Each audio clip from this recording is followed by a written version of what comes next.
The cabin sat like a wound against Elder Mountain's pine-covered slope, its windows dark as dead eyes watching the narrow dirt road below.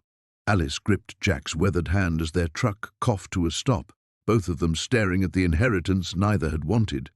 Local folks called it cursed, whispered about the previous owners who'd vanished without explanation, but Alice and Jack knew something the townspeople didn't.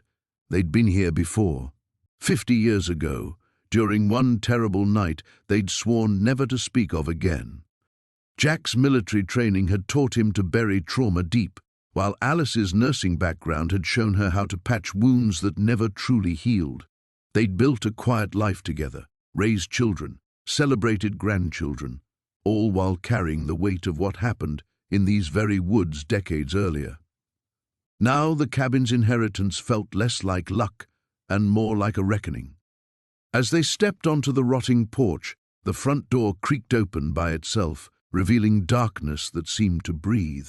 Inside waited proof of the choice they'd made all those years ago, and evidence that some secrets refused to stay buried.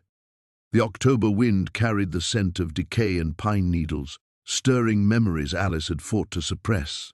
Her fingers trembled as she touched the splintered doorframe, remembering how smooth the wood had been when she'd last pressed her palm against it. Back then, her hands had been steady from years of administering medications and comforting the dying. Now they shook with the palsy of age and the weight of recognition. "We could leave," Jack whispered, his voice barely audible above the wind's mournful song through the trees. "Drive back to town. Tell the lawyer we don't want it." Alice studied her husband's profile. 83 years had carved deep lines around his eyes, but she could still see traces of the 28-year-old soldier who'd held her that night, both of them covered in dirt and worse things. His jaw worked the way it always did when he was fighting his conscience, a tell she'd learned to read during their 5 decades of marriage. "You know we can't," she replied. "Not anymore." The inheritance letter had arrived 3 weeks ago, delivered by a nervous young man who'd refused to come inside for coffee. Mrs. Edith Blackwood, the letter explained, had died without family and left her mountain property to the couple who understands what the cabin holds. No explanation of how she'd known their names or address, no mention of why she'd chosen them specifically. But Alice and Jack both knew. Some debts follow you across decades. The porch boards groaned under their combined weight as they approached the open doorway. Alice caught a glimpse of the interior, dust motes dancing in shafts of pale sunlight, furniture covered in moth-eaten sheets, and something else. Something that made her breath catch in her throat. The rocking chair by the window sat exactly where they'd left it 50 years ago. Jack saw it too. His hand found hers automatically, their fingers intertwining with the practiced ease of a couple who'd weathered countless storms together. But this wasn't weather they could wait out in their warm kitchen, drinking tea and watching through safe windows. "The basement," Alice said, the words scraping her throat raw. "Do you think—" "I don't know." Jack's reply came too quickly, too sharp. He cleared his throat and tried again. "We'll have to check." They stood frozen on the threshold, neither willing to take the first step inside. Alice found herself cataloguing details, the way shadows pooled in the far corners, the musty smell of abandonment, the sound of something scratching behind the walls. Mice, probably, or squirrels, or something else that had been waiting. "Mrs. Blackwood never married," Alice said suddenly, "never had children." Jack nodded slowly, "But she knew about us, about what we did." The wind picked up, sending leaves skittering across the porch like tiny claws. Somewhere, in the distance, a crow cawed once, sharp and mocking. Alice pulled her cardigan tighter around her shoulders, but the chill seemed to come from inside her bones. She was there that night, Jack continued, had to be, watching from somewhere in the trees. Alice closed her eyes, remembering the storm that had driven them to seek shelter, the desperate hours that followed, the choice they'd made when morning came, and how they'd agreed to never speak of it again. They'd kept that promise, even from each other, especially from each other. But silence, Alice had learned in her nursing career, didn't heal infected wounds, it only let them fester. A loose shutter banged somewhere on the cabin's far side, making them both jump. When Alice opened her eyes, she noticed something that made her blood freeze. Fresh tire tracks in the dirt beside their truck, recent enough that the edges hadn't crumbled. Someone else had been here, recently. Jack followed her gaze, and his face went pale. "We're not alone," he whispered. From somewhere deep inside the cabin came the sound of a door closing softly, followed by footsteps moving across creaking floorboards. Someone was waiting for them inside. The gravel road to the cabin stretched endlessly upward, winding through dense pine forests that seemed to swallow the late afternoon light. Alice gripped the passenger door handle as their sedan struggled with each switchback, the engine wheezing in the thin mountain air. "Maybe we should have hired someone to check it out first," she murmured, watching the trees close in around them like skeletal fingers. Jack's knuckles were white on the steering wheel. "We've come this far." Neither had spoken much during the 3-hour drive from town. The lawyer's words still echoed in Alice's mind. "Remote property, been vacant for decades. Previous owner left specific instructions that it should go to you both." When they'd asked about the previous owner, the lawyer had simply shrugged and said the estate had been handled through a trust, anonymous benefactor. No further information available. The trees finally parted, revealing a clearing dominated by a sprawling log cabin that looked far older than either of them had expected. The structure seemed to sag under the weight of accumulated years, its once sturdy timber now darkened to the color of dried blood. Moss crept up the foundation stones, and several windows were boarded over with weathered plywood. Jack killed the engine, and the silence that followed felt oppressive. No birdsong, no wind through the trees. Even the ever-present mountain breeze seemed to have died. "It's bigger than I imagined," Alice said, though her voice carried no enthusiasm. They sat in the car for a long moment, both staring at the cabin's front porch, which sagged dramatically on one side. A rocking chair sat motionless despite the evening air, and Alice found herself fixated on it, waiting for it to move. It didn't. Jack finally opened his door, the sound unnaturally loud in the stillness. "Let's get this over with." The front steps groaned ominously under their weight. Jack fumbled with the ornate brass key the lawyer had given them, his hands shaking slightly. Alice told herself it was just the mountain cold, though the tremor in her own limbs suggested otherwise. The door swung open with a prolonged creak that seemed to echo from deep within the cabin's interior. Stale air rushed out to meet them, carrying scents of dust, old wood, and something else, something organic and unpleasant that made Alice's nose wrinkle. Jack found a light switch just inside the door. A single bare bulb flickered to life, casting harsh shadows across what had once been a comfortable living room. Furniture sat draped in white sheets like sleeping ghosts, and a massive stone fireplace dominated one wall, its mouth black and cold. "Power's still on," Jack observed, though he didn't sound relieved. Alice stepped carefully across the threshold, her footsteps muffled by a thick layer of dust on the hardwood floors. Something about the space felt familiar in a way that made her stomach clench with unease. The proportions of the room, the placement of the windows, even the way the light fell across the floor, all of it stirred memories that felt just beyond reach. They moved through the cabin methodically, Jack pulling away dust covers to reveal well-made but dated furniture.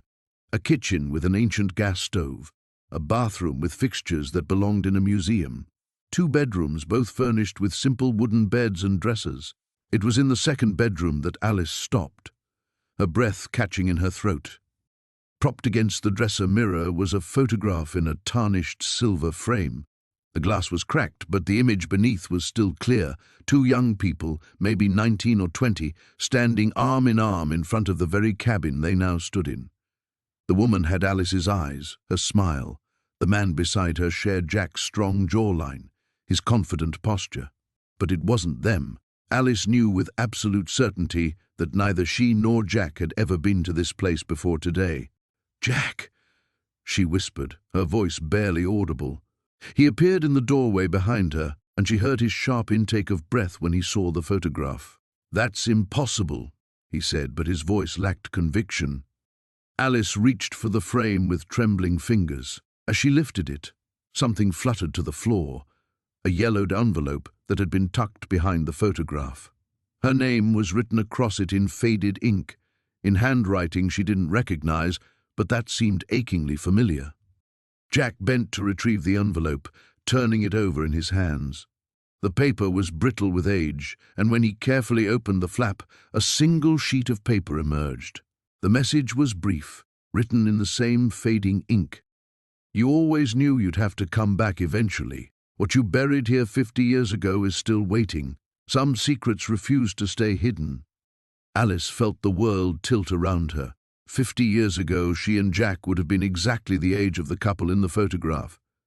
But she had no memory of ever being here, no recollection of burying anything, no understanding of what terrible secret the letter referenced. Yet, looking at those young faces staring back from the cracked glass, she couldn't shake the growing certainty that somehow, impossibly, those faces belonged to them. The floorboards groaned beneath Alice's feet as she stepped into the cabin's main room, dust motes dancing in the pale afternoon light filtering through grimy windows. The air tasted stale, heavy with decades of abandonment, and something else, something that made her throat constrict with an inexplicable dread. Jack remained on the threshold, his weathered hands gripping the doorframe. "Maybe we should come back tomorrow. Get a hotel in town, bring some cleaning supplies. We're here now." Alice's voice came out sharper than intended. She'd driven 4 hours to see this place, and despite every instinct screaming at her to leave, she wouldn't retreat. Not yet. The cabin was larger inside than it appeared from the road. A stone fireplace dominated the far wall, its blackened mouth gaping like a wound. Moth-eaten furniture huddled under paint-splattered drop-cloths, and the wooden walls bore water stains that resembled dark, reaching fingers. Alice moved deeper into the room, her footsteps echoing in the oppressive silence. A grandfather clock stood sentinel in the corner, its hands frozen at 3:17. She wondered how long it had been since anyone had wounded it, since anyone had lived here at all. "Alice." Jack's whisper made her turn. He was staring at something on the mantelpiece, a framed photograph she hadn't noticed before. Her blood chilled as she approached. The black-and-white image showed a young couple standing before this very cabin. The woman wore a floral dress, her dark hair pinned back in victory rolls. The man beside her had kind eyes and a gentle smile. They looked happy, hopeful even. But it was the woman's face that made Alice's knees weak. The same high cheekbones, the same stubborn chin, the same eyes that stared back at her from mirrors. "That's impossible," she breathed. Jack lifted the frame with trembling fingers. "The resemblance is uncanny." Alice snatched the photograph, studying it more closely.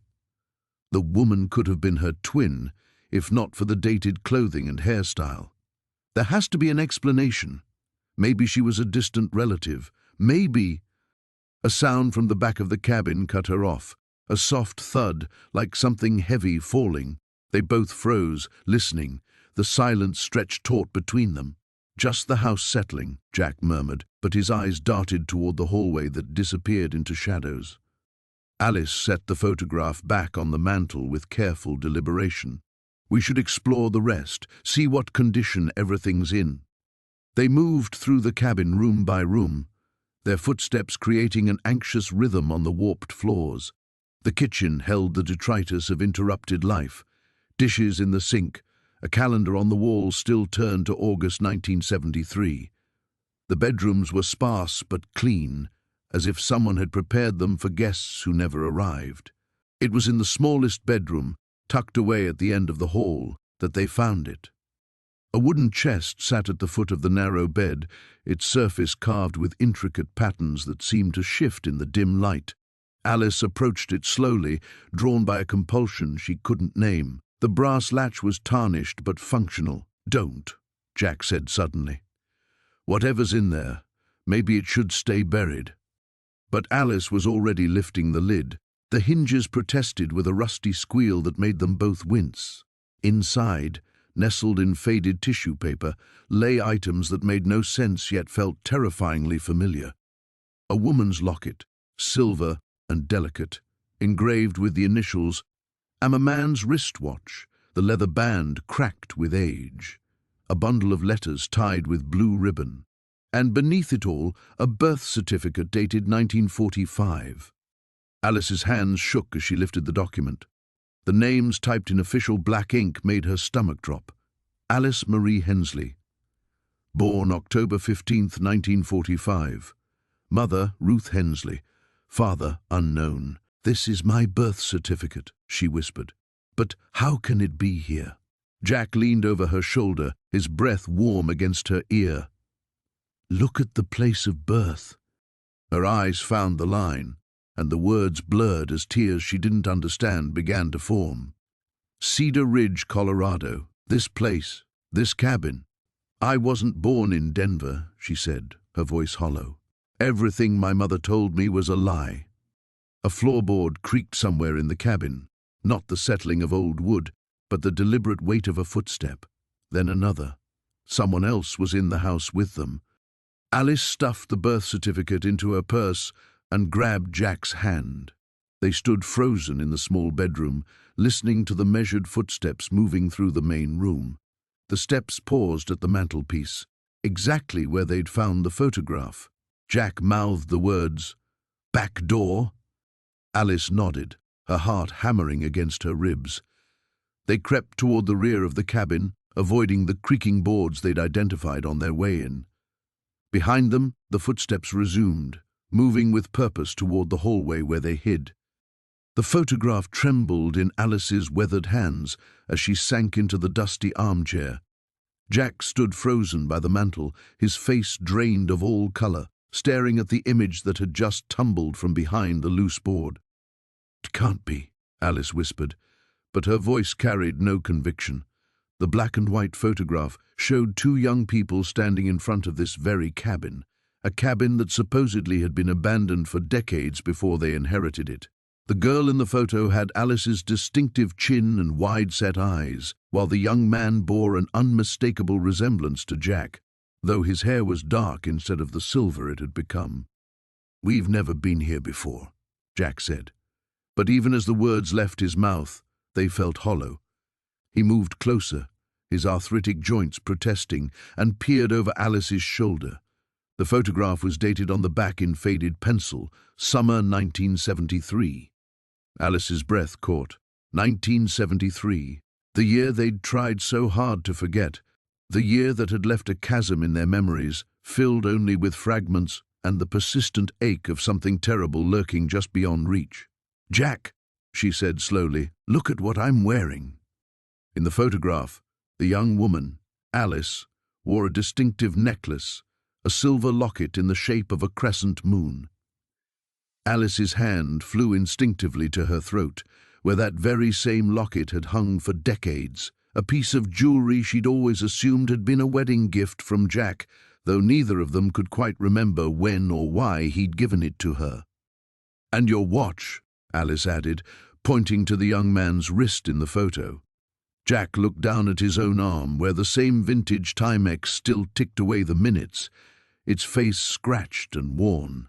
He'd always told people it was his father's watch, but now that story seemed as insubstantial as morning mist. Jack began pacing the small room, his footsteps creaking on the old floorboards.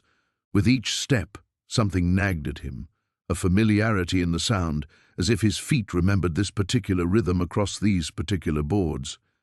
He stopped abruptly and knelt beside the loose floorboard where Alice had found the photograph. "There might be more," he said, working his fingers into the gap. The board came away easily, too easily, as if it had been removed many times before. Underneath, wrapped in an oilcloth that had kept them remarkably preserved, were more photographs, a leather journal, and something that made both of them gasp, a newspaper clipping. Alice spread the newspaper clipping on the coffee table, smoothing its yellowed edges. The headline made her stomach lurch, "Local couple missing after hiking trip."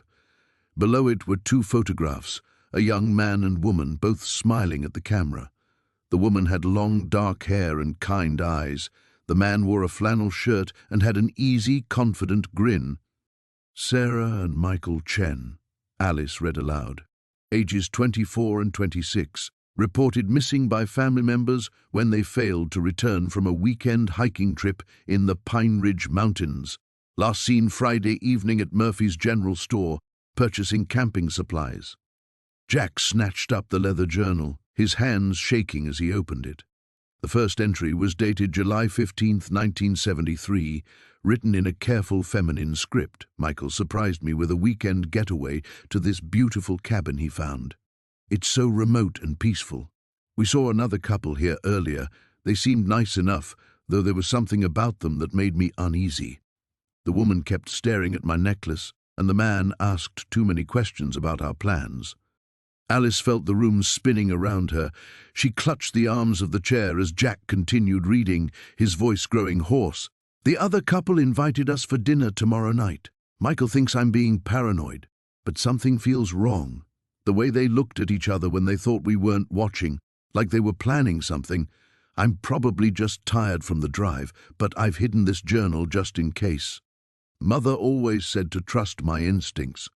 The journal entries continued for 2 more days, the handwriting becoming increasingly frantic. The final entry was barely legible. They drugged the wine. Michael is unconscious. I can hear them talking outside about what to do with us. I'm going to try to run, but if something happens to us, if someone finds this, their names are Alice and Jack Morrison. They live in... The entry ended abruptly, the pen trailing off into an illegible scratch. Jack dropped the journal as if it had burned him.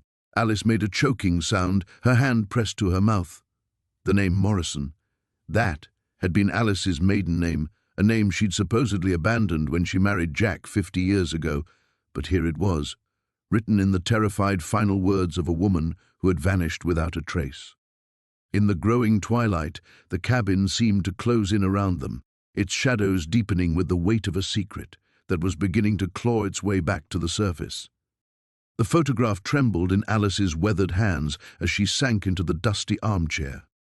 Jack stood frozen by the fireplace, his face drained of all color, looking far older than his 73 years. "This isn't possible," Alice whispered, her voice barely audible above the wind rattling the cabin's windows. "We buried her. We saw them lower the casket." Jack's jaw worked soundlessly before he found his voice. "Maybe it's just someone who looks like..." "Don't." Alice's sharp tone cut through his desperate rationalization. "Look at her eyes, Jack. Look at that scar on her chin from when she fell off her bicycle. That's Sarah. That's our daughter." The black and white photograph showed a young woman, perhaps 25, standing beside this very cabin. She wore a simple dress that Alice recognized, the blue one with tiny flowers that Sarah had been wearing the day she disappeared 50 years ago. But the timestamp on the photo's border read 1995, 30 years after Sarah's supposed death. Jack moved closer, his footsteps heavy on the wooden floor. The dress. How is she still wearing that dress? Alice turned the photograph over with shaking fingers. Written in faded ink was a single word, waiting. The silence stretched between them, filled with the weight of buried guilt and carefully constructed lies. Outside, something scraped against the cabin's exterior walls, a rhythmic sound like fingernails on wood.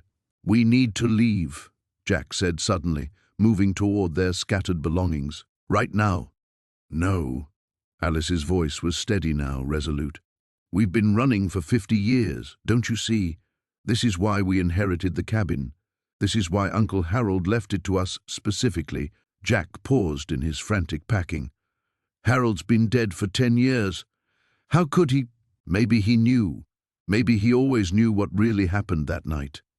The scratching sound intensified, moving around the cabin's perimeter. Jack grabbed a flashlight from the mantel and approached the window, but the glass was too dirty and the darkness too complete to see anything outside.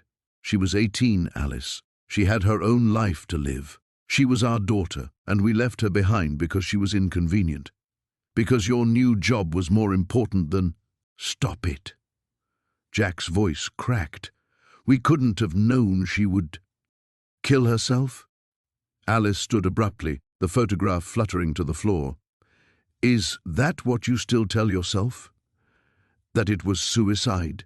Jack's flashlight beam wavered as his hands shook. The police said... The police found her car by the river. They never found her body. Alice's eyes were bright with unshed tears. We let them assume she drove into the water rather than admit we'd abandoned her, rather than face what we'd done. The scraping stopped suddenly, leaving an oppressive silence that seemed to press against the cabin walls. Then, clear as winter air, came the sound of the front door handle turning. Both elderly people froze. The door was locked. Jack had checked it twice, but the handle continued to turn with deliberate slowness, the old mechanism creaking in protest. "Mom? Dad?" The voice drifted through the door, young and hopeful, exactly as they remembered it. Alice's hand flew to her mouth, stifling a sob. "I've been waiting for you to come back. I've been waiting so long." Jack stepped protectively in front of Alice, though his legs threatened to buckle. "This isn't real. Dead people don't..." "Don't what, Jack?" Alice pushed past him toward the door. "Don't wait for the parents who abandoned them? Don't forgive? Don't come home? Alice, don't open that door." But Alice's hand was already reaching for the deadbolt. "She's our daughter. We owe her this much. She's been dead for 50 years. Has she?" Alice turned to face him, her expression fierce. "Or has she been here, in this place, waiting for us to finally come looking for her? Waiting for us to care enough to find out what really happened?" The voice came again, closer now, as if the speaker was pressed against the door. "I forgive you. I understand now. But I need you to know the truth about that night, about what really happened after you left." Alice's fingers hovered over the lock. Through the door's small window, a pale shape moved in the darkness, the outline of a young woman in a flowered dress. "Some secrets," Alice whispered, "are too heavy to carry any longer." She turned the lock. Alice's hands trembled as she lifted the photograph from the musty box, her breath catching in her throat. The black and white image showed a young woman standing beside a Model A Ford, her dark hair pinned in victory rolls, a shy smile playing at her lips. But it wasn't the woman that made Alice's heart race. It was the man beside her, his arm draped casually around her shoulders. It was Jack, 50 years younger but unmistakably Jack. "That's impossible," she whispered, though even as the words left her mouth she knew they weren't true. The evidence was right there in her shaking hands. Jack appeared in the doorway, having heard her voice. "Alice, what did you—" His words died as he saw what she held. The color drained from his weathered face. "Who is she?" Alice's voice was barely audible. "Jack, who is this woman?" He stood frozen for a long moment, his mouth working soundlessly. Finally, he sank into the rickety chair beside her, suddenly looking every one of his 78 years. "Her name was Catherine," he said quietly. "Catherine Mills." The name hit Alice like a physical blow. She'd never heard it before, yet something about it felt familiar, like a half-remembered dream. "When was this taken?" "Summer of 1973. Jack's voice was hollow. "Just before we were married." Alice felt the world tilt beneath her. She and Jack had been married in the fall of 1973. Their wedding album sat on their mantelpiece back home, filled with pictures of that crisp October day when they'd promised to love each other forever. But this photograph suggested something else entirely, a different wedding, a different bride. "I don't understand," she said, though part of her was beginning to, and the understanding was more terrifying than any ghost story. Jack buried his face in his hands. "I never wanted you to know. I thought we could start fresh, that the past could stay buried. But this place—" He gestured helplessly at the cabin around them. "This was supposed to be our honeymoon cabin, mine and Catherine's." Alice set the photograph down with exaggerated care, afraid she might crush it or throw it across the room. "What happened to her?" The question hung in the air like smoke. Jack lifted his head, and Alice saw tears tracking down his cheeks. In 50 years of marriage, she'd only seen him cry twice, when his father died and when they lost their second pregnancy. "There was an accident," he said finally, "up on Devil's Ridge. She fell. We were hiking. It was our third day here, and Catherine wanted to see the view from the top. The trail was slippery from rain the night before. She lost her footing and... He shook his head. I tried to catch her, but I wasn't fast enough. Alice stared at her husband. This man she thought she knew better than herself, and felt like she was looking at a stranger. Why didn't you ever tell me? Because I loved you, he said simply. When I met you 6 months later, you were like sunlight after a long winter. I didn't want to burden you with my grief, and after we married, after we built our life together, what would have been the point? Catherine was gone. You were my future. But Alice was already shaking her head, pieces falling into place like broken glass. No, that's not right. I remember meeting you before that. I remember you telling me about your family, your childhood. We dated for over a year before we married. Jack's face went ashen. Alice! I remember our first date, the diner on Maple Street. You ordered apple pie and told me about your job at the mill. I remember all of it, Jack. So either you're lying to me now or... She couldn't finish the thought. The silence stretched between them, heavy with implications neither wanted to voice. Outside, the wind picked up, rattling the cabin's windows. Something creaked overhead, footsteps perhaps, though they both knew the loft was empty. Maybe, Jack said slowly, we should look through the rest of the box. Alice didn't want to. Every instinct screamed at her to put the photograph back, to close the box, to walk away and pretend they'd never found it. But her hands moved of their own accord, lifting out more pictures, more pieces of a puzzle she was terrified to solve.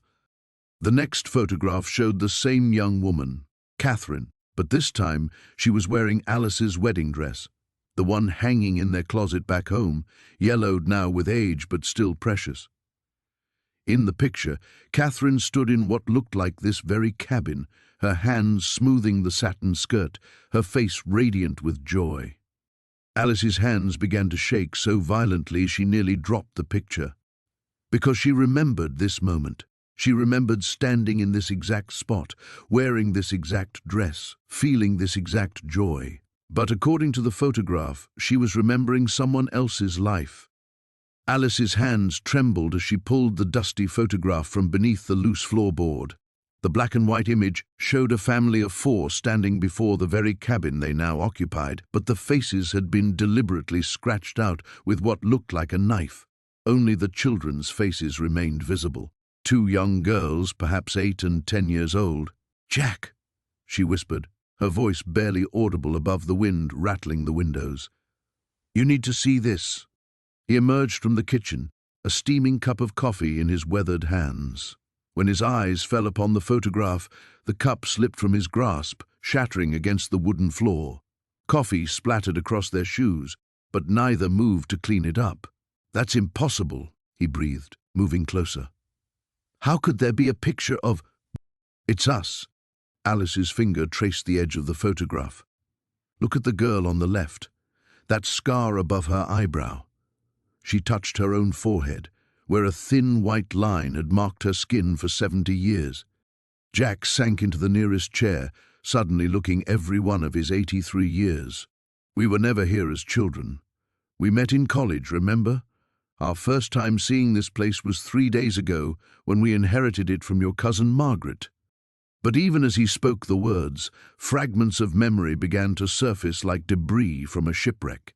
The smell of pine needles and wood smoke, the creak of these same floorboards under small feet, a woman's voice calling for them to come inside before dark. Alice found another photograph beneath the first. This one showed the same 2 girls, but they were older now, teenagers. They stood beside a man whose face was also scratched out, but his clothes were unmistakably those of a police officer. The backdrop was the forest surrounding the cabin, and both girls looked terrified. "Oh my God," Alice gasped. "Do you remember now? The summer we lost?" Jack's face had gone pale as parchment. "The summer our parents sent us away. They said we were sick, that we needed treatment." The memories came flooding back with vicious clarity. They hadn't met in college.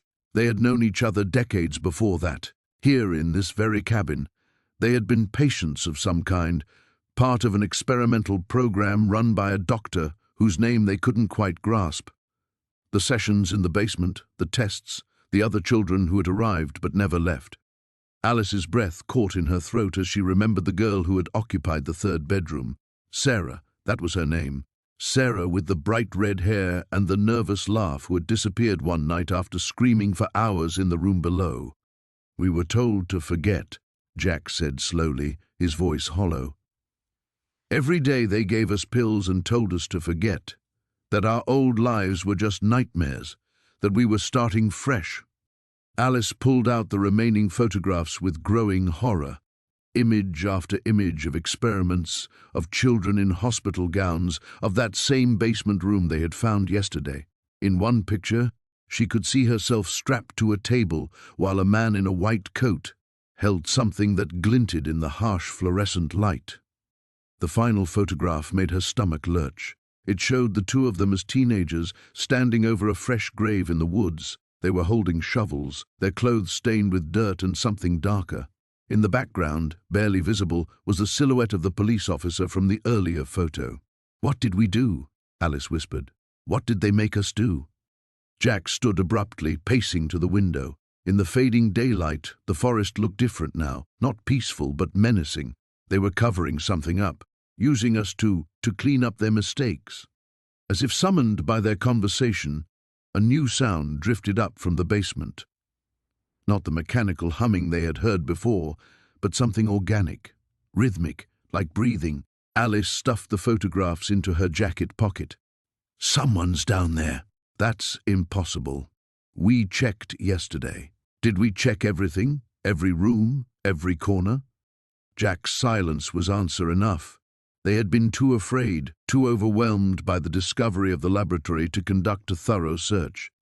They had fled back upstairs and spent the rest of the day trying to convince themselves that what they had found was just the remnant of some long-abandoned research facility. But the photographs proved otherwise.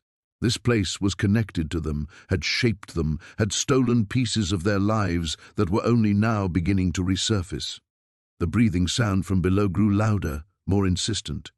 It was joined by a new noise, the scraping of something heavy being dragged across stone. Alice grabbed the flashlight from the mantel. "We have to go down there. We have to know the truth." Jack nodded grimly. Whatever horrors waited in that basement, they were part of a puzzle that had been missing pieces of their lives for 50 years. The time for running was over. The photograph trembled in Alice's weathered hands as Jack's flashlight beam illuminated the faces staring back at them from the past. There they were, young, smiling, arms wrapped around each other at what looked like a summer fair. But it was the third figure in the image that made Alice's breath catch in her throat. "Sarah," she whispered, the name falling from her lips like a prayer, or perhaps a curse. Jack stepped closer, his own face pale in the reflected light. "How is this possible? We burned everything. Every picture, every letter, every trace of—" "We obviously didn't burn everything," Alice cut him off, her voice sharp with decades of suppressed panic. She turned the photograph over with shaking fingers. In faded blue ink, someone had written, "The Three Musketeers, summer 1973. Some secrets never stay buried. S." The cellar seemed to press in around them, the musty air growing thicker. Jack's flashlight beam swept across the remaining contents of the wooden box, revealing more photographs, yellowed newspaper clippings, and what appeared to be pages torn from a diary. Alice's diary, she realized with growing horror. "She knew," Jack said, his voice barely audible. "Somehow, she knew we'd end up here." Alice's mind raced back 50 years to that terrible summer when their lives had changed forever. Sarah had been their best friend, their confidant, the third wheel who somehow made their relationship stronger rather than complicated. Until that night by the lake, until everything went wrong. "The inheritance," Alice said suddenly, pieces clicking into place like tumblers in a lock. The lawyer said the cabin belonged to a distant relative named Stevens. But what if Sarah's maiden name was Stevens? Jack's words hung in the air between them like an accusation. Alice set the photograph aside and reached for one of the newspaper clippings. The headline made her stomach lurch. Local woman missing after boating accident. Below it, Sarah's young face smiled up at them from a grainy black and white photo. The article was dated August 15th, 1973. 3 days after the night that had haunted their dreams for half a century. She survived, Alice breathed. Dear God, Jack. She survived the lake.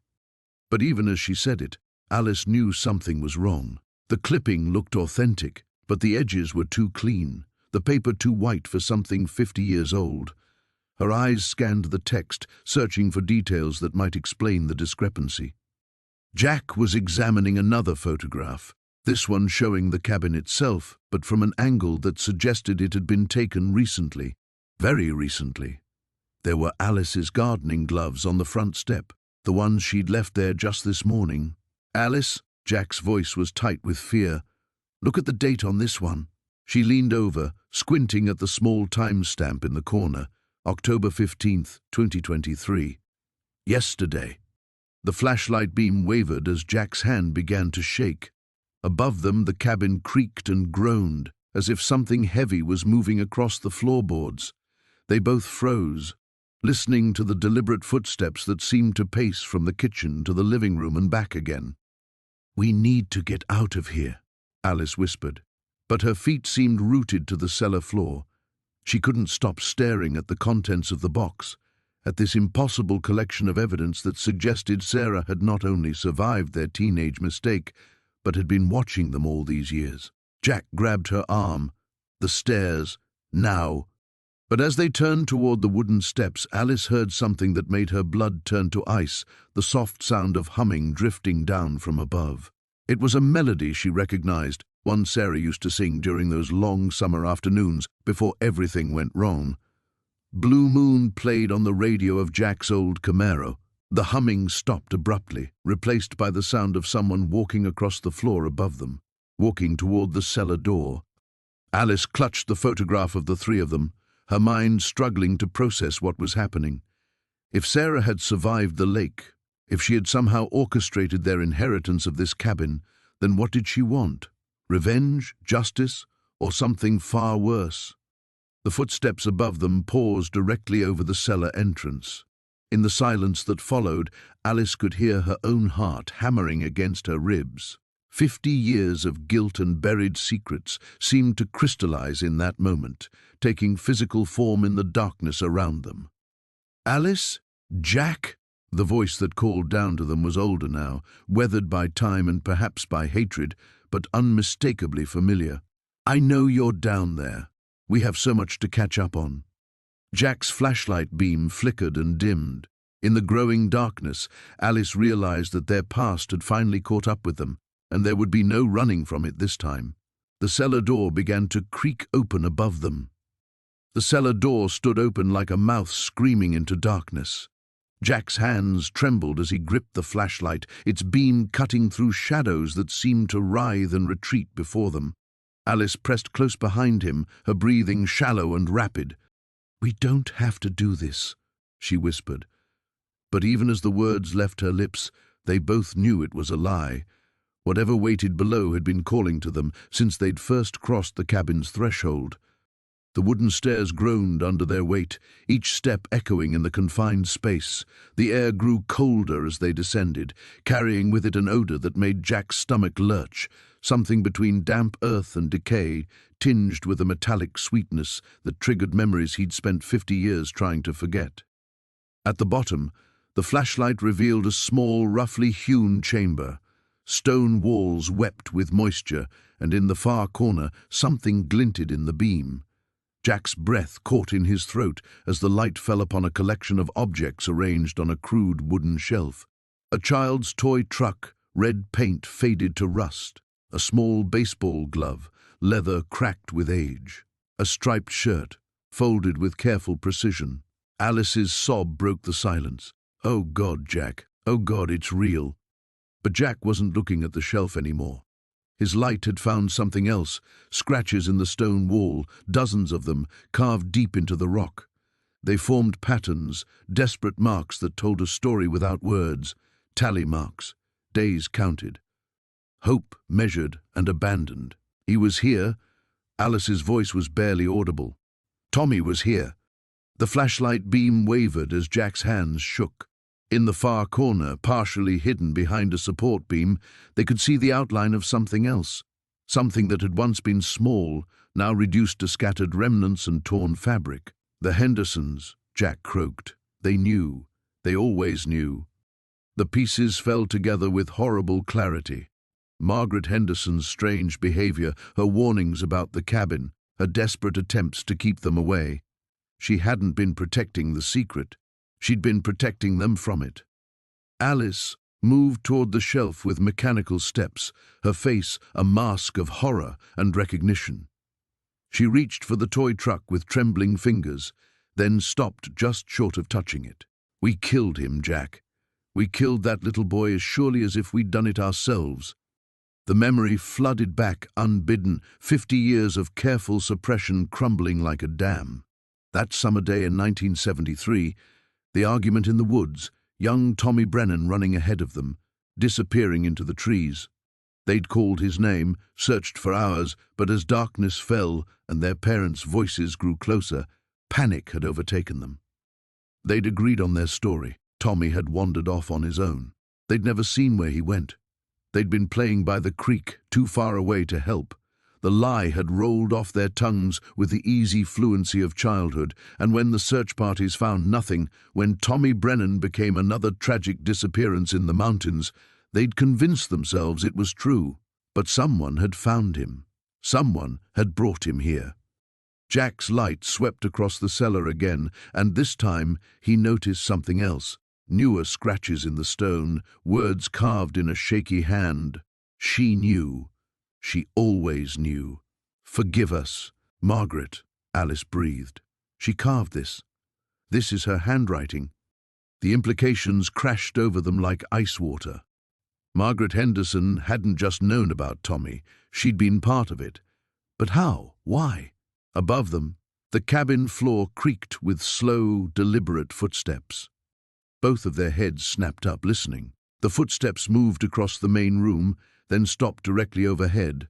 A drop of something dark splattered onto the cellar floor between them.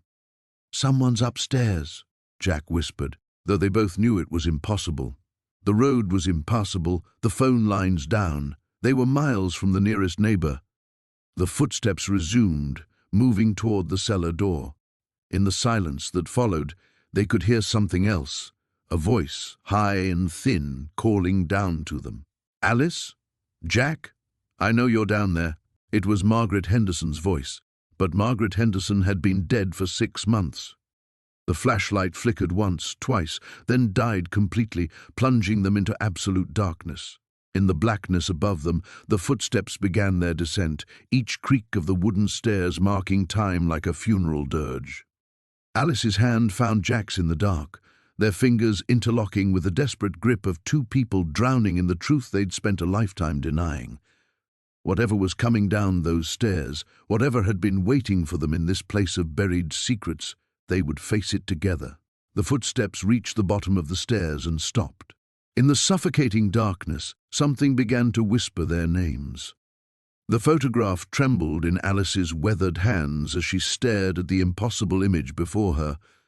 There, captured in fading sepia tones, stood a young woman who looked exactly like her, at 25, holding the hand of a small girl with Jack's unmistakable eyes.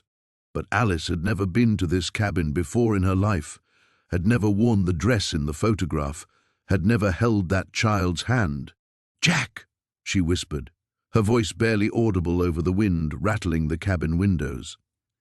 "Jack, you need to see this." But when she looked up, Jack was gone. The chair where he'd been sitting moments before was empty, still creaking slightly as if he'd just risen from it. The basement door stood open, a rectangle of absolute darkness that seemed to pulse with malevolent energy. "Jack?" she called, louder now, panic threading through her voice.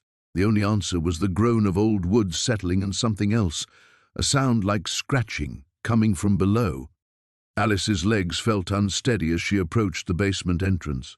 the musty smell that had plagued them since their arrival was stronger here, mixed with something else, something organic and wrong.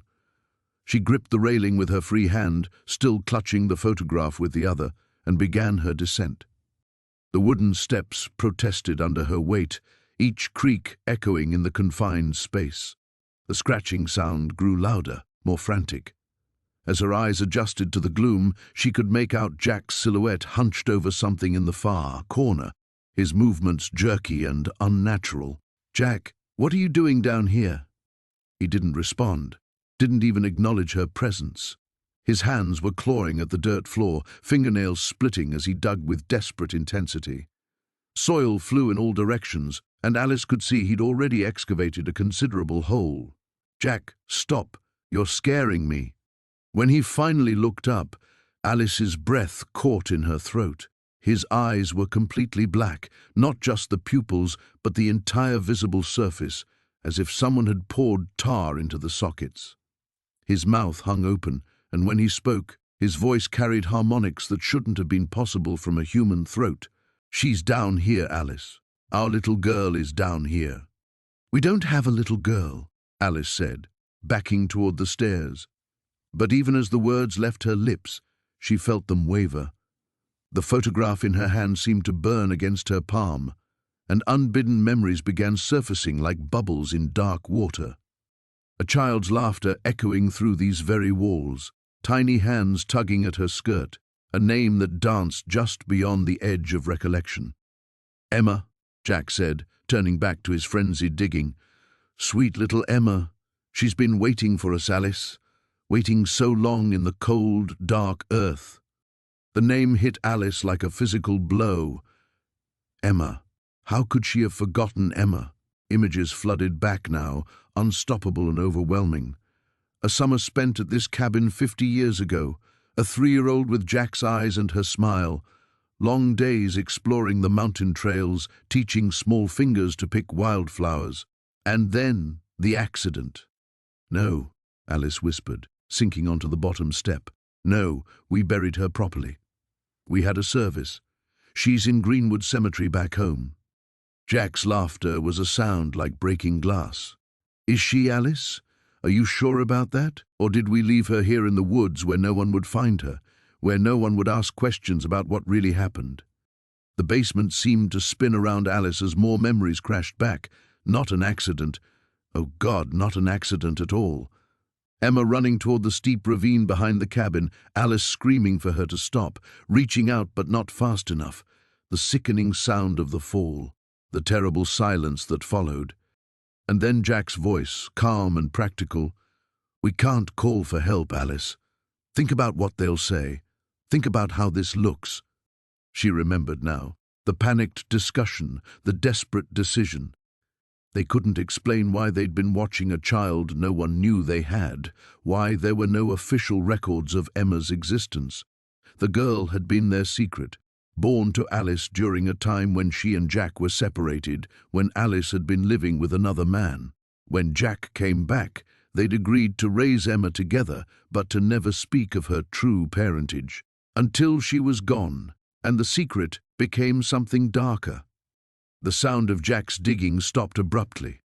In the sudden silence, Alice could hear her own ragged breathing and something else, a small voice, muffled by earth and time. "Mama? Papa? Why did you leave me here so long?" Jack's black eyes fixed on Alice with terrible intensity. "She wants to come home now, Alice. She wants to forgive us. All we have to do is help her up." In the dirt beside the hole, something pale and small was moving. The photograph trembled in Alice's weathered hands as she stared at the impossible image before her. There, captured in faded sepia tones, stood herself and Jack, as they had been 50 years ago, young, innocent, unburdened by the weight of their shared guilt. But it was the third figure in the photograph that made her blood turn to ice water in her veins. Between them stood their daughter, Emma, her small hand clasped in each of theirs, her bright smile frozen forever in time. "This can't be real," Jack whispered, his voice barely audible over the wind that had begun to howl outside the cabin. "We burned everything, every picture, every trace of her. Alice's fingers traced the edges of the photograph, feeling the genuine texture of aged paper beneath her touch. This wasn't some cruel fabrication or digital manipulation. This was real as the memory they had spent 5 decades trying to forget. The basement around them seemed to pulse with malevolent energy, shadows dancing at the periphery of their vision, despite the steady glow of the overhead bulb. The wooden chest that had contained the photograph gaped open like a hungry mouth, revealing more items nestled within its dark interior.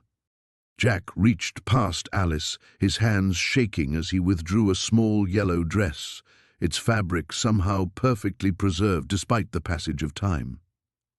The sight of it broke something fundamental inside Alice's chest, and she let out a strangled sob that echoed off the stone walls. Her birthday dress, she gasped, the one we bought for her 6th birthday party, the party that never happened. The memories came flooding back with vicious clarity, Emma's laughter echoing through their old house, her small feet pattering across hardwood floors, the way she would climb into their bed during thunderstorms, her warm little body pressed between them as they promised to keep her safe from all the monsters in the world. They had failed to keep that promise in the most devastating way possible. Jack's face had gone ashen, years of carefully constructed denial crumbling before the physical evidence of their daughter's existence. "How is this here? We never told anyone about this place. We didn't even know it existed when—" He couldn't finish the sentence. Alice set the photograph aside with reverent care and reached deeper into the chest. Her fingers closed around something cold and metallic, Emma's favorite locket, the one with the tiny music box inside that played Twinkle, Twinkle, Little Star. She opened it with trembling fingers, and the familiar melody began to tinkle out into the oppressive silence of the basement. The sound was wrong somehow, distorted and hollow, as if it were being played through water or from a great distance. But it was unmistakably the same tune that had once comforted their daughter during her last terrible weeks. "Someone knows," Alice said, her voice hollow with dawning horror. "Someone knows what we did, and they're playing with us." Jack began pacing the small basement, his footsteps heavy on the concrete floor. But who? "The doctors are all dead. The hospital was torn down 20 years ago. We never told anyone, not even your sister." Alice continued excavating the chest's contents with the methodical precision of an archaeologist, though each item she uncovered was another nail in the coffin of their carefully maintained secret. A worn teddy bear with one button eye missing, a collection of finger paintings depicting a happy family of 3, a medical bracelet with Emma's name and blood type etched in tiny letters. "Look at this," she whispered, holding up a manila folder that had been pressed against the bottom of the chest. Written across its tab in faded ink were the words, "Patient 347, Terminal Case Study." Jack stopped pacing and stared at the folder as if it were a poisonous snake. "Don't open it, Alice, please." But Alice was already breaking the seal, her need to understand overriding her terror. Inside were photocopied medical records, charts documenting the progression of a rare childhood disease, and most damning of all, a series of photographs showing Emma in her hospital bed during the final weeks of her life. The last photograph in the sequence showed an empty hospital bed with rumpled sheets, taken the night Emma had disappeared from the children's ward. The night Alice and Jack had taken their dying daughter home for what they told themselves would be her final peaceful moments with her family. The night they had made the choice that had haunted them ever since. A sudden crash from upstairs made them both freeze. Heavy footsteps echoed across the cabin floor above their heads, deliberate, measured steps that seemed to be searching for something, or someone. Alice clutched the medical folder to her chest and looked at Jack with wild eyes. "We're not alone up there." The footsteps stopped directly above them, and in the silence that followed, they heard something that made their blood freeze. The faint, impossible sound of a child's laughter drifting down through the floorboards. The cellar door creaked open beneath Jack's trembling hands, releasing a gust of stale air that carried the scent of decay and something else, something metallic and wrong. Alice pressed close behind him, her fingers clutching his shoulder as they peered down into the absolute darkness below. "We should get a flashlight," she whispered, but they both knew they wouldn't leave, not now, not when they were this close to understanding why the cabin had called to them, why it had been left to them specifically in a will from someone they'd never heard of. Jack pulled out his phone, its weak light barely penetrating the gloom.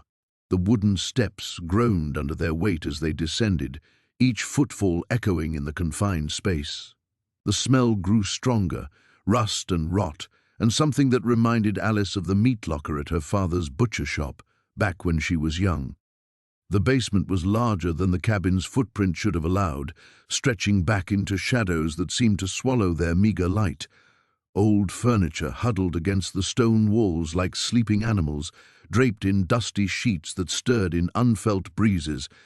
But it was the far wall that drew their attention, or rather what was mounted upon it. Photographs, dozens of them, some yellowed with age, others more recent, all showing the same scene from different angles, different times. The clearing behind the cabin, the one where they'd found the depression in the earth. But in these images, the depression wasn't empty. Alice's breath caught in her throat as Jack moved closer, his phone's light dancing across the gallery of horrors. Bodies. Some whole, some in pieces, all arranged with deliberate care in what was unmistakably a grave. The photos spanned decades. The clothing styles, the photographic techniques, the varying states of decay, all told a story of systematic documentation. "Jesus Christ," Jack breathed, his voice cracking like a teenage boy's. "What is this place?" But Alice was staring at something else entirely. In the corner, partially hidden by a mouldering steamer trunk, was a desk. Papers scattered across its surface, bound journals stacked high and pinned to the wall above it, a family tree. Hand-drawn, meticulous, with names and dates stretching back generations. She moved toward it as if pulled by invisible strings, leaving Jack to gape at the photographs. The tree was massive, covering nearly the entire wall, and at its base, circled in red ink, were two names that made her knees buckle. Alice Margaret Holloway, John Charles Morrison. Their maiden names. Their names from before they'd married other people, before they'd built their careful, quiet lives in the valley below, before they'd buried their secret so deep they'd almost convinced themselves it never happened. "Jack!" she called, her voice barely above a whisper. "Jack! You need to see this!" He turned, his face pale in the phone's glow, and followed her gaze to the family tree. She watched the recognition dawn in his eyes, watched 50 years of carefully constructed denial crumble in an instant. "That's impossible," he said, but even as the words left his lips, he was moving closer, studying the intricate web of connections. Lines branched and converged, showing relationships that spanned centuries. And there, following the red line from their names, were others. The hikers who'd gone missing 3 years ago, the family that had disappeared during their camping trip, the lone traveler whose car had been found abandoned on the mountain road. All connected, all family. Alice's hands shook as she picked up one of the journals from the desk. The leather binding was soft with age, the pages filled with cramped handwriting. She opened it at random and began to read, her lips moving silently as she processed the words. "It says here that we're descendants," she said finally. "Descendants of something that came to these mountains long ago, something that feeds on blood, on family blood." Jack was studying a photograph pinned to the edge of the family tree. It showed a man in old-fashioned clothes standing beside the cabin, but his face was wrong somehow, too angular, too sharp, as if human features had been carved by someone who'd only heard them described. "Alice," he said slowly, "what if what we did 50 years ago, what if it wasn't an accident?" The journal slipped from her fingers, hitting the floor with a sound like breaking bones. She remembered that night, the night they'd sworn never to speak of.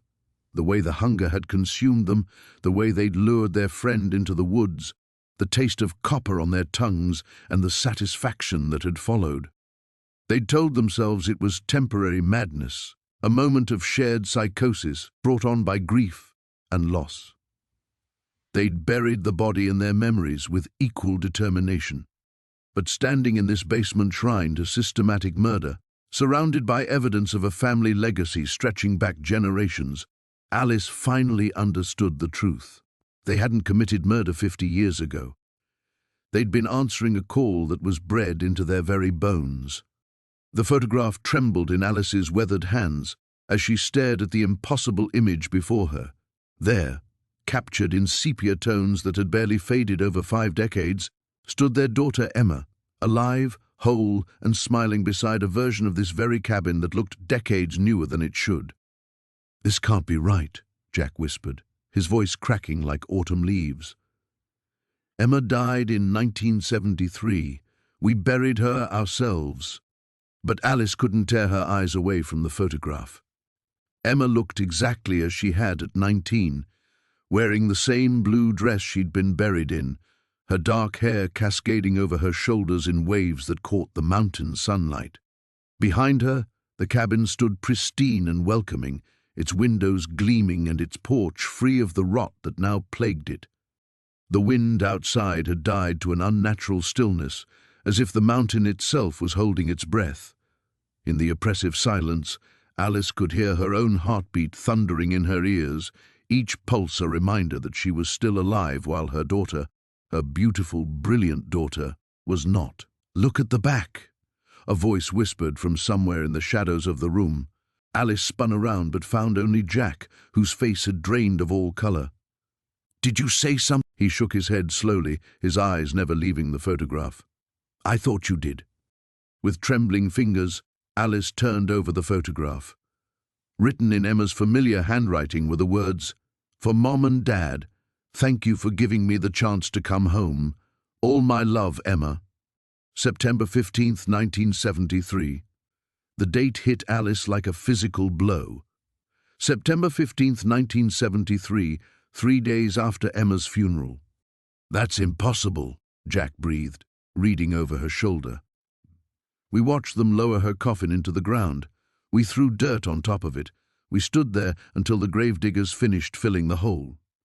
Alice's mind reeled, fragments of memory shifting and rearranging themselves like pieces of a jigsaw puzzle she'd been solving wrong for 50 years. The accident on the mountain road, the twisted metal of their car wrapped around an ancient pine, Emma's body broken and still in the back seat, the decision they'd made in their grief and desperation. "The ritual," Alice whispered, the words scraping against her throat like broken glass. "We actually did it. We went through with it." Jack's face crumpled. No, Alice, we talked about it, but we couldn't have." "The book," Alice interrupted, her voice gaining strength even as her world tilted on its axis. "The one we found in Grandmother's attic after the funeral. The one with the drawings of this cabin. You said it was just the ravings of a crazy old woman, but we were so desperate, so broken." The memories came flooding back now, no longer held at bay by 50 years of willful forgetting. The midnight drive back to the mountain where Emma had died. The strange symbols they'd carved into the trees around the crash site. The words they'd spoken in a language neither of them understood, reading from pages that seemed to shift and writhe in the moonlight. "We brought her back," Jack said, his voice barely audible. "Dear God, Alice, we actually brought her back." A floorboard creaked upstairs, followed by the sound of footsteps moving slowly across the ceiling, back and forth, like someone pacing in the room directly above them. Alice looked up at the ceiling, following the sound with her eyes. "She's been here all along, in this place, waiting for us to remember." The footsteps stopped. In the sudden silence, Alice could hear something else, a sound that made her blood turn to ice in her veins. Someone was humming upstairs, a melody she recognized from Emma's childhood, a lullaby she used to sing when her daughter couldn't sleep. "She's not our Emma anymore, is she?" Jack asked, though his tone suggested he already knew the answer. Alice shook her head, tears streaming down her cheeks. She was supposed to rest. The ritual was supposed to let her rest, but something went wrong. The humming grew louder, and with it came other sounds. Furniture being moved, drawers opening and closing, the deliberate, methodical sounds of someone searching for something. "What does she want?" Jack whispered. Before Alice could answer, the humming stopped. The silence that followed was so complete it seemed to press against their eardrums like water. Then, drifting down from the room above, came Emma's voice, still sweet and musical after all these years, but carrying an undertone of something that definitely wasn't human. "Mom? Dad? I know you're down there. I've been waiting so long for you to come home." A pause, followed by a sound that might have been laughter. "We have so much to catch up on, and I have something wonderful to show you." The photograph slipped from Alice's nerveless fingers and fluttered to the floor, landing face up so that Emma's smile seemed to be looking directly at them. Above their heads, the footsteps began again, this time moving toward the stairs. The photograph trembled in Alice's weathered hands as Jack's confession hung between them like smoke from a dying fire. 50 years of carefully constructed lies crumbled with each word he spoke, and the cabin's shadows seemed to press closer, as if the walls themselves were hungry for the truth. "You knew," she whispered, her voice barely audible above the wind rattling the windows. "All this time, you knew what we did." Jack's face had aged a decade in the past hour. The strong jawline that had once made her heart flutter now sagged with the weight of buried secrets. "I've carried it every day since, Alice. Every damn day." The photograph showed 3 children standing beside the very cabin they now occupied.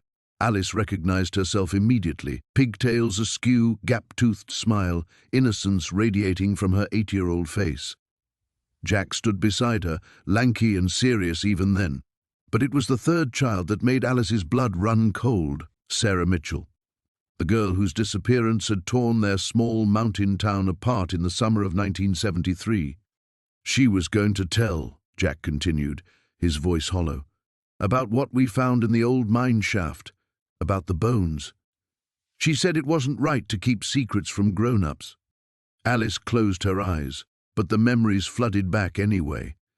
The 3 of them had been exploring the abandoned mining tunnels that honeycombed the mountain, flashlights cutting through decades of darkness. They'd found the chamber deep underground, a natural cathedral carved from stone and time, and there, arranged in careful patterns, were the skeletal remains of what had to be dozens of people. Even as children, they'd known they were looking at something evil. The symbols, Alice breathed, remembering. They were carved into the walls, the same ones we found under the floorboards here. Jack nodded grimly. "Sarah wanted to run straight to Sheriff Morrison, said we had to tell someone about the dead people." His voice cracked, but I was scared. My daddy was already drinking heavy, and Mama said one more trouble would break us apart for good. I begged her to wait, to think about it. The wind outside had grown vicious, howling through the pine trees like a living thing. Inside the cabin, the temperature seemed to drop with each word of Jack's confession. Alice pulled her cardigan tighter around her shoulders, but the cold came from within. "What happened in the mine shaft, Jack? What really happened?" He was quiet for so long that Alice wondered if he'd heard her. When he finally spoke, his voice was that of a broken old man carrying a burden too heavy for one lifetime. "We were arguing. Sarah kept saying she was going to tell, no matter what we wanted. The chamber was narrow, and she was standing near the edge of this drop-off we couldn't see the bottom of." Jack's hands shook as he reached for the photograph. I grabbed her arm, tried to make her listen, but she pulled away so hard. "Oh, God," Alice whispered. It happened so fast. One second she was yelling at us, the next she was falling. The sound she made. Jack covered his face with his hands. We called down to her, but there was no answer. Nothing but echoes. Alice felt the world tilting around her. "You never told me. All these years, and you never said she fell. Because I wasn't sure it was an accident." The words came out strangled, barely human. Part of me, God help me, part of me was relieved she couldn't tell anyone about the bones. What kind of monster thinks that about a friend? About a little girl who just wanted to do the right thing? The photograph slipped from Alice's fingers, floating to the floor like a fallen leaf. The 3 children smiled up at them from the past, frozen in a moment of innocence that had been shattered beyond repair. just days after the picture was taken. "Search parties never found the mine entrance," Alice said, remembering. "Your father and mine both joined the search. We watched them comb every inch of these mountains." We sealed it. Jack's admission was barely audible. After the search was called off, took us all summer, working in secret, brought rocks, dirt, branches, made it look like there'd never been an opening at all. Alice stared at him in horror. "Sarah's body is still down there, with all the others." Jack's eyes were hollow, haunted. "We left her in that place of bones and symbols and whatever evil made them. We were just kids, Alice, scared, stupid kids who made the worst choice possible." The cabin groaned around them as if responding to the weight of revealed truth. In the distance, something that might have been wind or might have been screaming echoed through the mountain passes. "They know," Alice whispered, understanding flooding through her like ice water. "Whatever killed all those people in the chamber, whatever we found down there, it knows we're here." Jack met her eyes, and in them she saw 50 years of guilt, fear, and terrible certainty. "It's been waiting for us to come back." The photograph trembled in Alice's weathered hands as she stared at the impossible image before her. There, captured in faded sepia tones, stood 3 figures on the cabin's front porch: herself, Jack, and between them, a young woman with dark hair and familiar eyes. The woman they had convinced themselves never existed. "Margaret," Jack whispered, his voice barely audible above the wind that rattled the cabin's windows. Alice's knees buckled, and she collapsed into the dusty armchair behind her. The photograph fluttered to the floor, landing face up so that Margaret's gentle smile seemed to mock them from the warped floorboards. After 50 years of carefully constructed lies, of shared delusion and willful forgetting, the truth had finally found them in this God-forsaken place. "She was real," Alice said, the words scraping her throat raw. "God help us, she was real." Jack stood frozen by the fireplace, his face drained of all color. The shadows cast by the flickering flames made his features appear skull-like, hollow. "We agreed never to speak of her. We promised each other." "Look around us, Jack." Alice's voice cracked with hysteria. "Look at this place. It's her cabin, isn't it? This is where she brought us that summer, where we—" She couldn't finish the sentence, couldn't give voice to what they had done. The cabin seemed to pulse around them, as if the very walls were breathing. In the growing darkness, Alice could almost see Margaret moving through the rooms, preparing dinner in the small kitchen, hanging wet clothes by the fire, humming softly as she tended to them both with the devotion of a mother, though she had been barely 25. Jack picked up the photograph with shaking fingers. "She loved us," he said, his voice breaking. "She took us in when our own parents wouldn't. Fed us, cared for us, gave us a home when we had nowhere else to go. And we killed her for it." The words hung in the air like a curse. Outside, the wind picked up, howling through the trees with a sound eerily reminiscent of a woman's scream. Alice pressed her hands to her ears, but she couldn't block out the memories that came flooding back now, memories they had spent 5 decades burying so deep she had almost believed they were nightmares. Margaret finding them on the road, 2 runaway teenagers with bruises and desperate eyes. Margaret bringing them here, to this sanctuary in the mountains. Margaret promising them safety, asking nothing in return except that they help her with small chores around the cabin. Margaret, who never raised her voice, never lifted a hand against them, who treated them like the children they were instead of the burdens everyone else saw. "Why did we do it?" Alice sobbed, rocking back and forth. "She never hurt us. She saved us." "Because we were stupid kids who thought we knew better," Jack said bitterly. "Because when those men came looking for her, offering money for information, we believed their lies about her being dangerous. The men in the black car who had tracked them down after 3 months of paradise. Federal agents, they'd claimed, hunting a dangerous fugitive. Margaret was wanted for terrible crimes, they'd said. She was using false identities, manipulating vulnerable children. The teenagers would be heroes for helping bring her to justice. They said she would hurt us eventually," Alice whispered. "They said all those other children she'd helped had disappeared. And we were naive enough to believe them." Jack's voice was hollow. We led them right to her. Alice could see it all now with crystalline clarity. The betrayal in Margaret's eyes when the agents burst through the door, the way she'd looked at them both and immediately understood. No anger, just profound sadness and disappointment. She hadn't fought or tried to run. She'd simply asked Alice and Jack why, her voice soft and broken. They had never received an answer. The agents had bundled the teenagers into their car and driven away, promising that Margaret would face justice, that they had done the right thing. By the time Alice and Jack realized they'd been used, that Margaret's only crime had been helping lost children like themselves, it was too late. "We tried to find her," Jack said desperately, as if the words could somehow absolve them. "We went to the authorities, told them we'd made a mistake." No record of any arrest.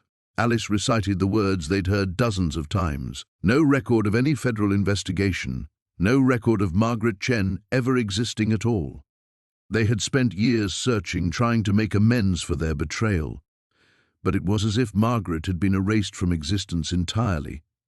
Eventually they'd convinced themselves that maybe she had never been real, that two traumatized teenagers had shared some elaborate delusion born from desperation and need. Now, surrounded by her belongings in the cabin, where she had shown them the only genuine kindness of their young lives, they could no longer hide from the truth. Margaret had been real, and somewhere in these mountains, her bones were still waiting to be found. The basement door stood open like a mouth screaming into darkness. Alice gripped the banister with white knuckles as she descended, each step creaking under her weight like old bones. Jack followed behind, his breathing labored and sharp in the confined space. The photographs were still there, scattered across the concrete floor where they'd fallen from trembling hands. But now something else caught the pale beam of Jack's flashlight, a metal box, partially hidden beneath the stairs.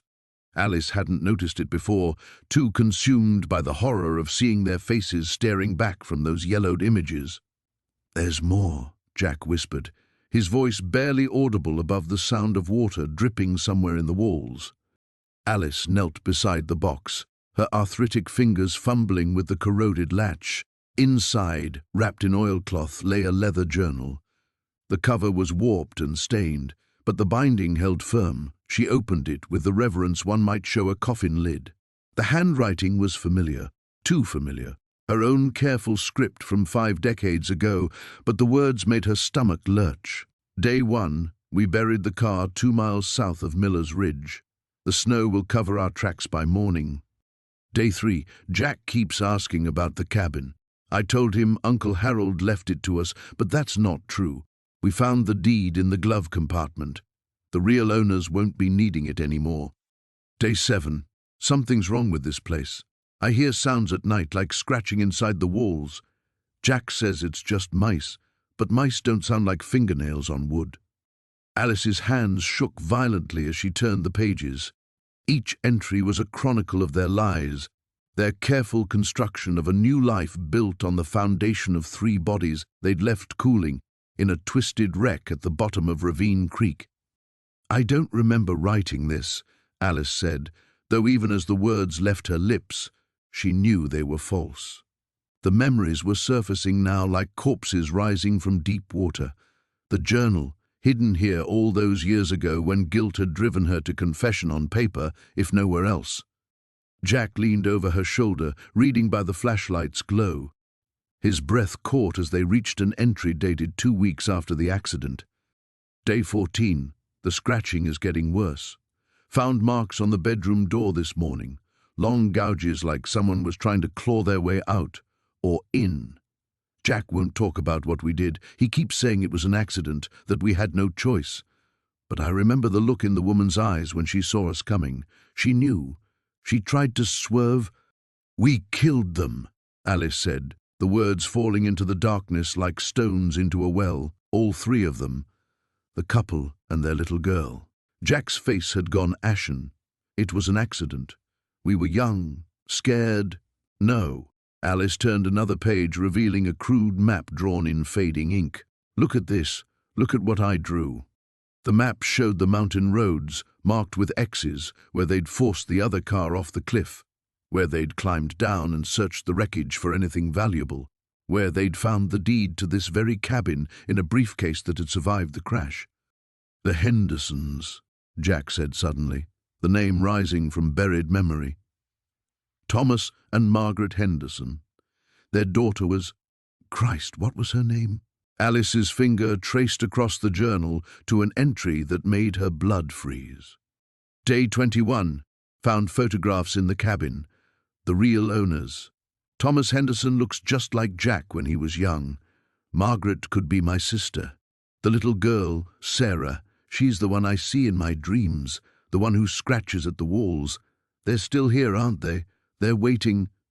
The beam of Jack's flashlight flickered, casting dancing shadows across the basement walls.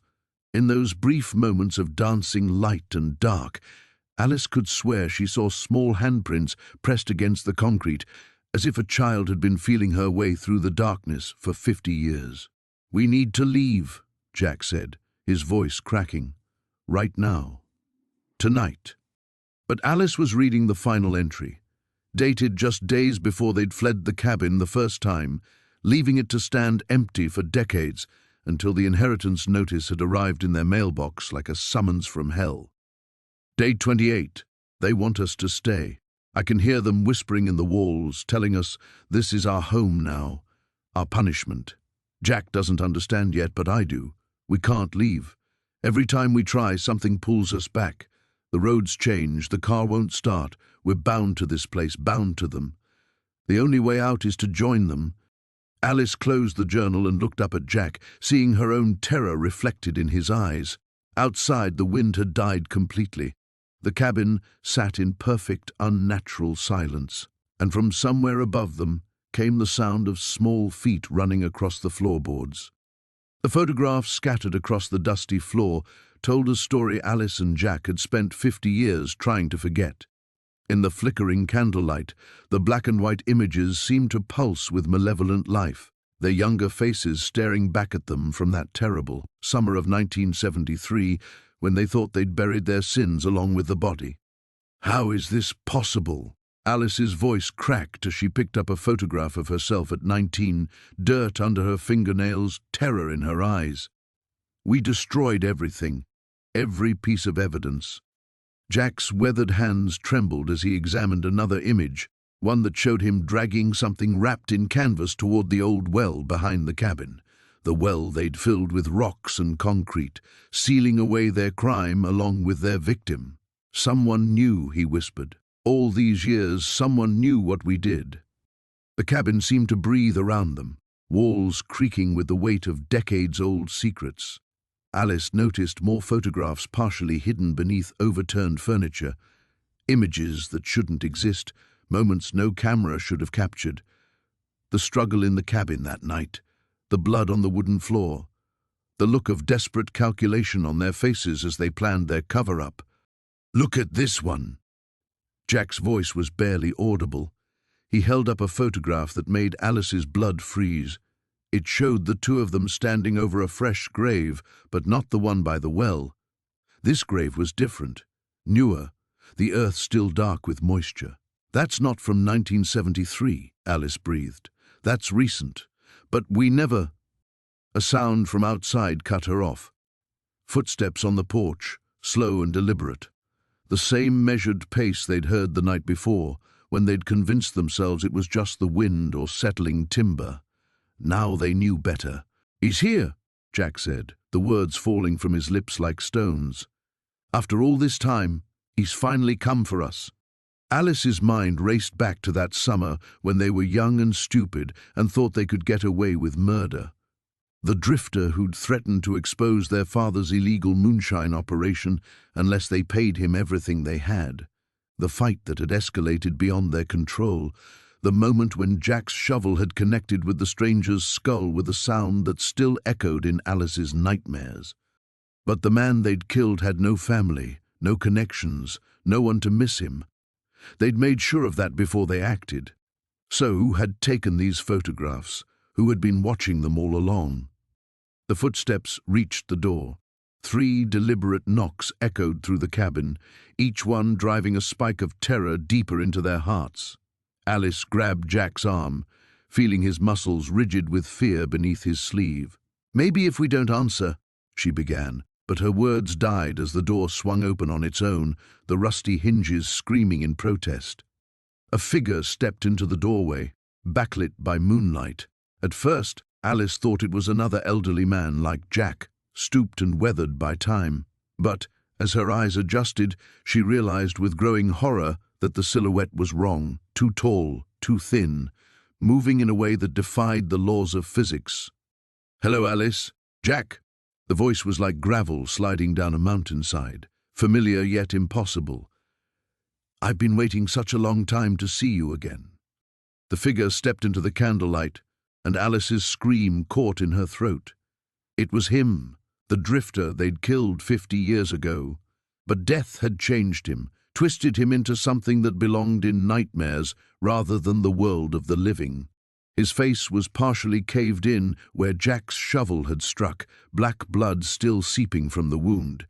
His eyes were hollow sockets that somehow still managed to see, to judge, to condemn. "You thought you could bury the truth along with my body," the thing continued, advancing into the room with jerky, unnatural movements. "But murder has a way of rising to the surface, doesn't it? Like gas from a corpse." Jack tried to run, but his legs betrayed him, weak with age and terror. He stumbled, falling hard against the cabin wall. The impact dislodged more photographs from hidden crevices, dozens of them, documenting not just their crime but the years that followed.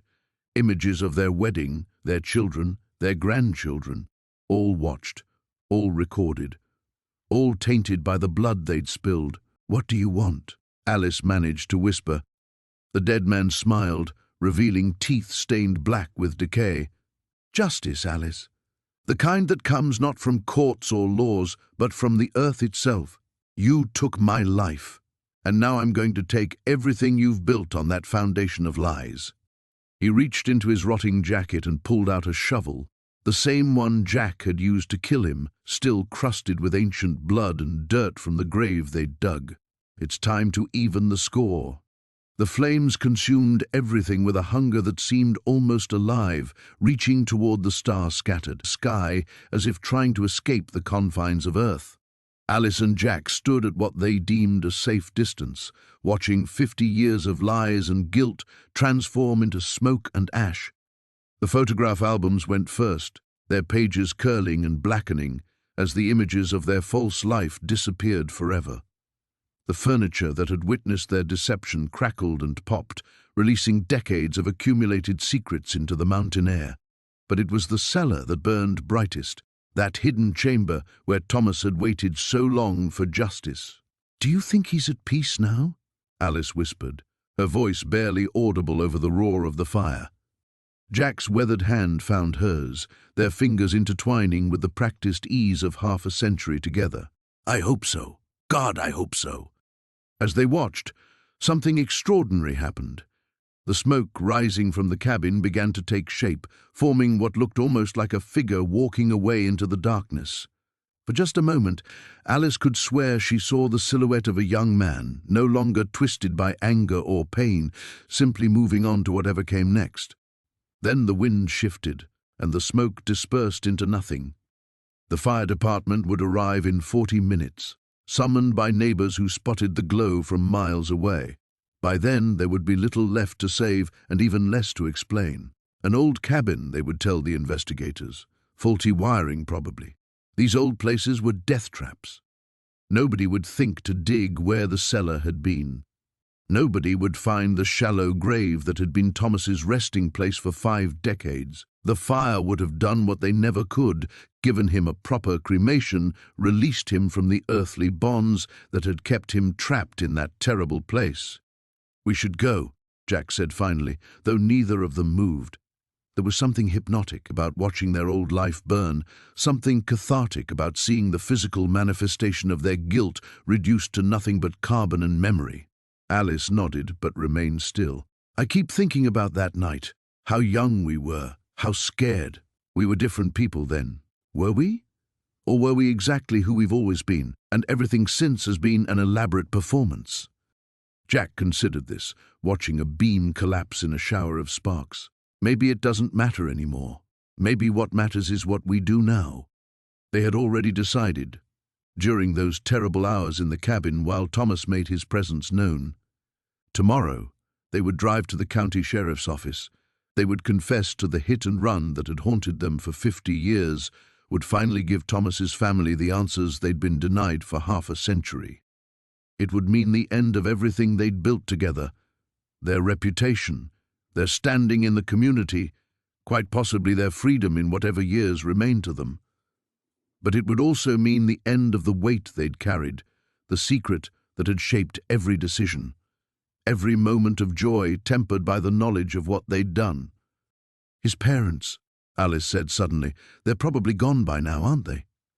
But he might have had siblings, children who never knew what happened to their father. We'll find them, Jack promised, however long it takes.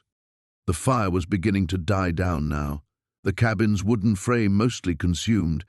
In a few hours there would be nothing left but a blackened foundation and the lingering smell of smoke that would take weeks for the mountain wind to carry away. Alice thought about the young woman she'd been 50 years ago, terrified and desperate, who had convinced herself that silence was survival. She thought about all the years since, the careful construction of a life built on a foundation of lies, the charity work that had been her way of trying to balance the scales, the sleepless nights when Thomas's face appeared behind her closed eyelids, the gradual calcification of guilt into something she could live with, if not live well with, all of it ending here, in flame and revelation. "I'm scared," she admitted. "So am I." They stood together in the flickering light, two elderly people who had loved each other through decades of shared guilt, now facing the prospect of shared redemption. It wouldn't be easy. There would be questions, investigations, quite possibly prosecution despite their age and the decades that had passed. But there would also be truth, finally, and perhaps, eventually, peace. The last of the cabin's walls collapsed with a crash that echoed off the surrounding mountains, sending a final column of sparks spiraling into the darkness. Alice and Jack watched until even the sparks faded, until there was nothing left but glowing embers and the weight of their decision. Then, hand in hand, they walked back toward their car and whatever future awaited them in the light of morning.